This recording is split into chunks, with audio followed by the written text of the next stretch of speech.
स्वाधीनता दिवस के अवसर पर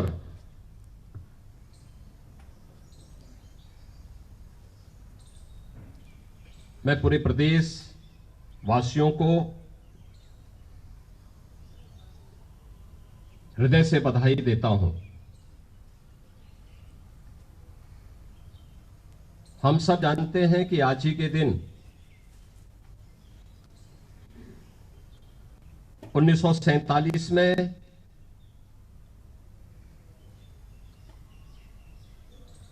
एक लंबे संघर्ष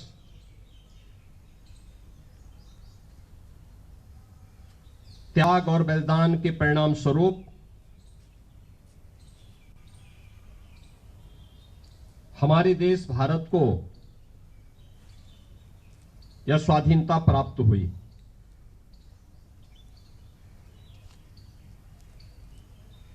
स्वाधीनता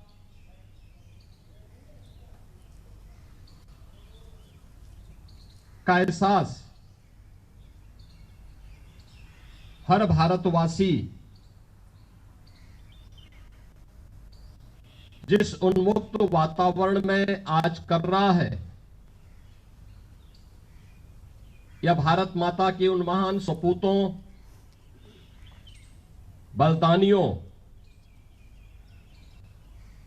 के त्याग, उनकी तपस्या और उनके बलिदान का परिणाम है।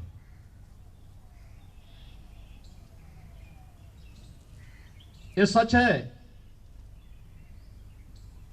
कि अंतर विरोधों और षड्यंत्रों के कारण देश गुलाम हुआ, लेकिन हमारे देश ने मनोमही भी इस गुलामी को स्वीकार नहीं किया। देश के अलग अलग क्षेत्रों में इस गुलामी के खिलाफ अलग अलग समय में संघर्ष और आंदोलन हुए। 1857 का प्रथम स्वातंत्र समर सामूहिक रूप से देश की स्वाधीनता के लिए किए गए प्रयास का एक महत्वपूर्ण पड़ाव था। जब बैरकपुर में शहीद मंगल पांडे के नेतृत्व में झांसी में झांसी की रानी लक्ष्मीबाई के नेतृत्व में, मेरठ में धन सिंह कोतवाल के नेतृत्व में,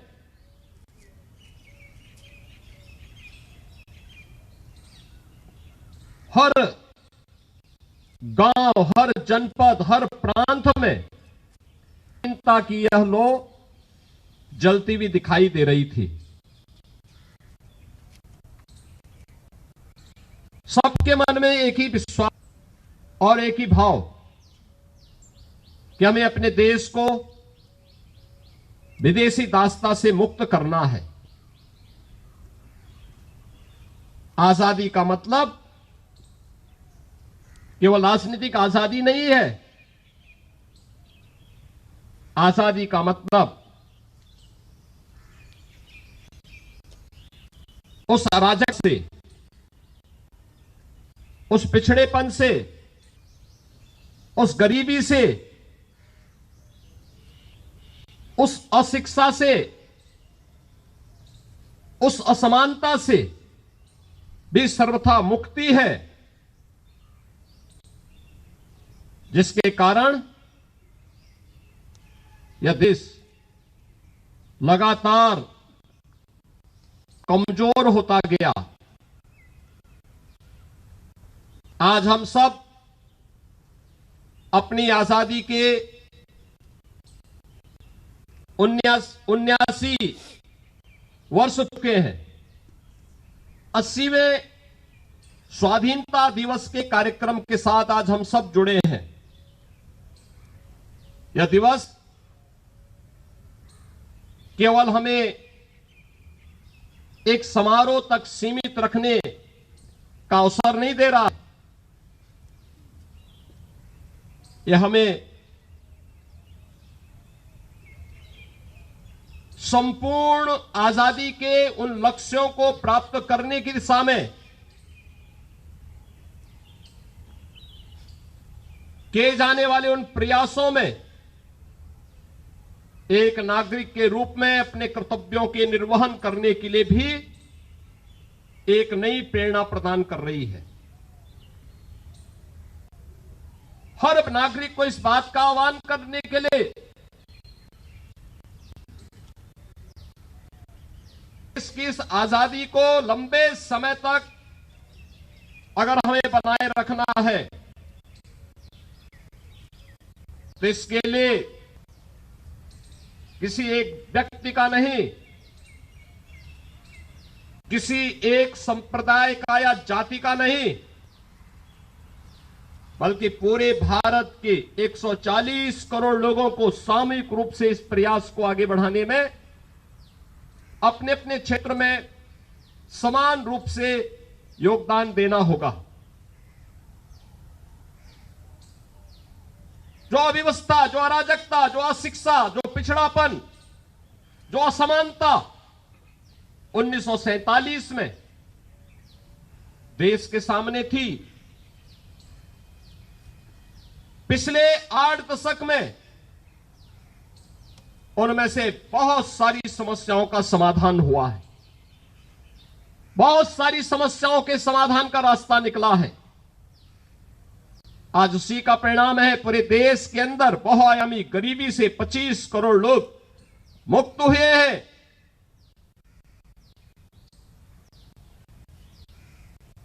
शिक्षा का दायरा बिना भेदभाव के शासन की योजना का लाभ समाज के प्रत्येक तबके को मिलना प्रारंभ हुआ है। विश्वस्तरीय अवस्थापना सुविधाओं का विकास हुआ है।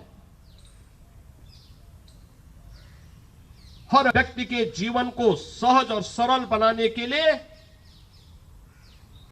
किए जाने वाले उन परिवर्तनों में आज उसके परिणाम हमें दिखाई देते हैं।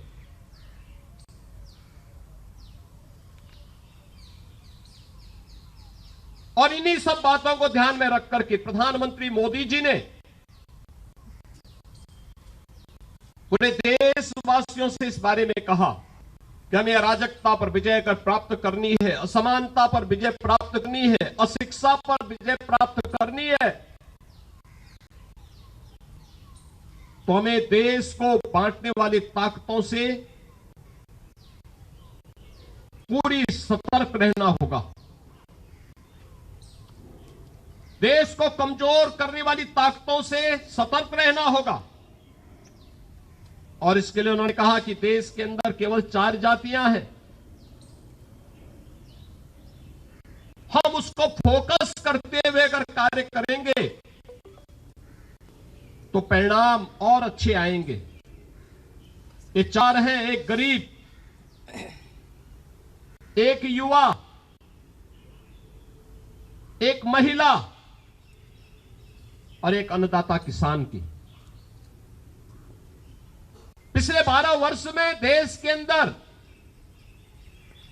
इन चारों तबकों को ध्यान में रख करके शासन की योजनाएं बनी। उन योजनाओं को जमीनी धरातल पर उतारने के लिए उस प्रकार का एक कार्य योजना को जमीनी धरातल पर उतारने की सरकार की इच्छा शक्ति दिखाई दी। और उसी का नाम था कि 25 करोड़ से अधिक लोग इस बहुआयामी गरीबी भरे हैं। उन्हें शासन की योजना से जोड़ने में मदद, डायरेक्ट बेनिफिट स्कीम के माध्यम से उन्हें शासन के योजना का 100% लाभ उपलब्ध करवाने का कार्य हुआ है। युवा के लिए मिशन रोजगार से लेकर के आज की मॉडर्न टेक्नोलॉजी के अनुरूप भारत का युवा भी अपने आप को तैयार कर, इसके लिए नए नए प्लेटफॉर्म उपलब्ध करवाए हैं, संस्थान बनाए गए हैं, अच्छी स्वास्थ्य की सुविधा हो, इसके लिए मेडिकल कॉलेजेस और एम्स की नई श्रृंखला पूरे देश के अंदर खड़ी हुई है। आगमन सहज और सरल हो, इसके लिए पूरे देश पर अत्याधुनिक इंफ्रास्ट्रक्चर का विकास भी हुआ है। रेलवे की कनेक्टिविटी बढ़ी है, पब्लिक ट्रांसपोर्ट के लिए मेट्रो और रैपिड रेल जैसी सुविधाएं, अत्याधुनिक सुविधाएं उपलब्ध हुई है। अमृत भारत, वंदे भारत और नमो भारत जैसी आधुनिक विश्व स्तरीय सुविधाओं से युक्त बेहतरीन पब्लिक ट्रांसपोर्ट की सुविधा आज देश के अंदर आम नागरिक को उपलब्ध करवाने के प्रयास आगे बढ़े हैं। आज भारत हर एक क्षेत्र में नए प्रतिमानों को स्थापित करते हुए आगे बढ़ा है और इसलिए हम आगे बढ़ाने में सफल हुए हैं। जब देश के पास यशस्वी नेतृत्व है, सामूहिकता के साथ पूरे देश की एक स्वर में बोलती है, तो परिणाम सामने आते हैं। देश की आजादी की लड़ाई भी इस बात की ओर हम सबका ध्यान आकर्षित करती है। जब हम बटे थे अलग अलग में, आजादी का संघर्ष तो होता था। कभी राजस्थान से महाराणा प्रताप ने उस लड़ाई को आगे बढ़ाई, कभी पंजाब में गुरु गोविंद सिंह जी महाराज ने उस लड़ाई को आगे बढ़ाई, कभी महाराष्ट्र में छत्रपति शिवाजी महाराज उस नेतृत्व प्रदान करते हैं। अलग अलग क्षेत्र में यह संघर्ष चलता रहा। सबका उद्देश्य था विदेशी दासता से मुक्ति, विदेशी दासता से हर हाल में मिले। लेकिन सामूहिक और प्रयास 1870 देखने को प्राप्त हुआ और 1857 के बाद लगातार उस संघ जीवंतता बनाए रखने के लिए देश के क्रांतिकारियों ने अलग अलग क्षेत्रों में अलग अलग प्रकार के संघर्षों किया। कभी गोरखपुर में चोरी चोरा का ऐतिहासिक घटना, कभी लखनऊ में काकोरी की ट्रेन एक्शन की घटना, और लगातार यह संघर्ष अनवरत रूप से आगे बढ़ता रहा।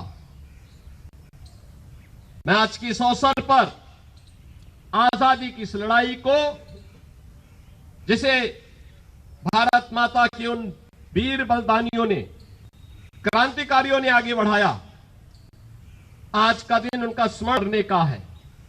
मैं इस अवसर पर भारत माता के उन सपूतों की स्मृतियों को नमन करते हुए उन्हें विनम्र श्रद्धांजलि अर्पित करता हूं, जिन्होंने राष्ट्रपिता महात्मा का नेतृत्व में लौह पुरुष सरदार वल्लभ भाई पटेल के बाबा साहब डॉक्टर भीमराव अंबेडकर जी के नेतृत्व में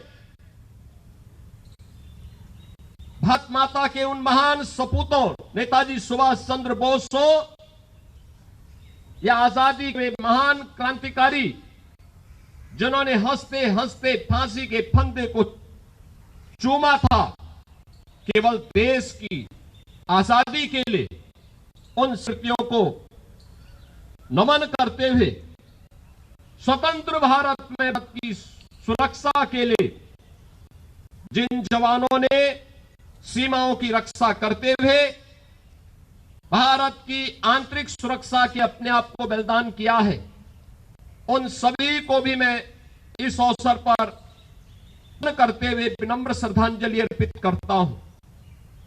उत्तर प्रदेश पुलिस के लिए आज का महत्वपूर्ण है। पहली बार उत्तर प्रदेश के एक जाबाज इंस्पेक्टर श्री सुनील कुमार को भारत का कीर्ति चक्र प्राप्त हुआ है। मैं इस अवसर पर उत्तर प्रदेश के अंदर कानून व्यवस्था का आज स्थापित करने, अपराध और अपराधियों के प्रति वायलेंस की नीति को प्रभावी ढंग से लागू के संकल्प को आगे बढ़ाने के लिए बलिदान हुए और सुनील कुमार की स्मृतियों को नमन करते हुए विनम्र श्रद्धांजलि करता हूं। उत्तर प्रदेश पुलिस को इस उपलब्धि के लिए हृदय से बधाई देता हूं। राष्ट्रपति के वीरता के पुरस्कार और इसके तमाम अधिकारी और कार्मिकों को प्राप्त हुए हैं, उन सबको भी मैं बधाई देता हूं। आज के इस अवसर पर आत्मनिर्भर और विकसित भारत के लक्ष्य को प्राप्त करने की दिशा में किए जाने वाले प्रयासों की कड़ी को हम सब अपने अपने क्षेत्र में मिलकर के आगे बढ़ाने का कार्य करेंगे तो स्वाधीनता अनंत काल तक भारत की इस यात्रा को और भी यशस्वी तरीके से आगे बढ़ाने में सफल होगी। एक बार फिर देश की स्वाधीनता दिवस के अवसर पर मैं आप सभी को, पूरे प्रदेशवासियों को इस दिवस की हृदय से बधाई और मंगल में शुभकामनाएं देते हुए अपनी वाणी को देता हूं। धन्यवाद। जय हिंद।